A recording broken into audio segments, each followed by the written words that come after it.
Naam, swala la kuongezeka kwa bei ya bidhaa muhimu wanazozitumia wafanyabiashara wadogo kufuatia mapendekezo yaliyoko kwenye mswada wa fedha mwaka 2024-2025 limeonekana kuwakera wengi hapa katika kaunti ya Nyeri. Tulianza kwa kuzungumza naye Yvonne Njeri ambaye ni mmiliki wa hoteli ndogo na alikuwa na haya ya kusema.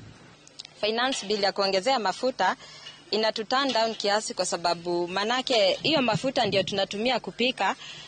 Na kisha wakishaongezea bei itabidi sasa sisi tuongezee bei kwa customer wetu kwa chakula ambayo tunaipika, na hiyo kiasi biashara itarudi chini kwa manake watu wata prefer kubeba chakula yao wanakula. Sasa kama sabuni wakiongezea na ndio tunatumia kuosha kama vyombo, itabidi tumeongezea customer wetu bei, na sasa food zikiwa price ya juu, unaona customers kidogo wanapungua. Sasa hiyo biashara inarudi chini. Hii finance bill inatupeleka vibaya.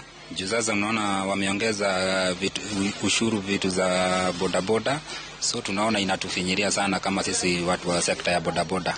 So itabidi sasa tuongeze bei katika customers zetu. Tuseme vitu kama battery ya bodaboda sasa inatoka 1500.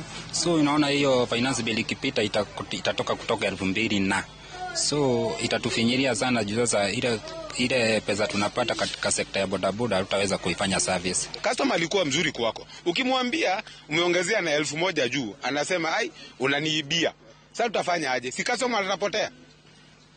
One thing, auto spares hata wao ndio tunaenda kununua kwao. Wao wameongezea bei. Wakiongezea bei na sisi tunaongezea. Whereby hatutapata gari mingi zitabaki zikiwa zimelala nyumbani. Utapata hata mafuta itaongezeka. So ujue hiyo hata kurudi kwa mfuko kununua mafuta ni shida. So hata sisi jameni, serikali tuhurumie.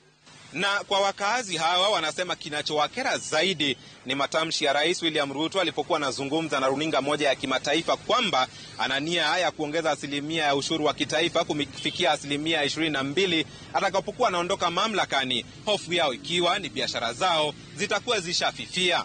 Hii finance bill, acha mimi niongee yangu. Asiongezee anything. Na hii tax anatulipisha, atoe hiyo kodi.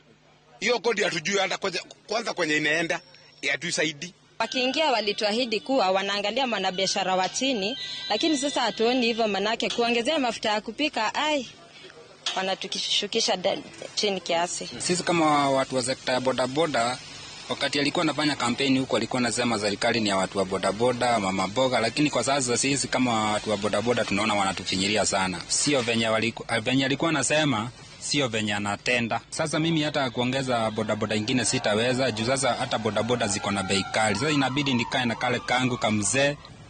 Ndizo semi za kati ya wafanyabiashara kutoka kaunti ya Nyeri kuhusu mswada wa fedha mwaka 2024-2025 wakitumainia kwamba mapendekezo yao yatasikizwa. Kutoka kaunti ya Nyeri, mimi ni Kamau Mwangi.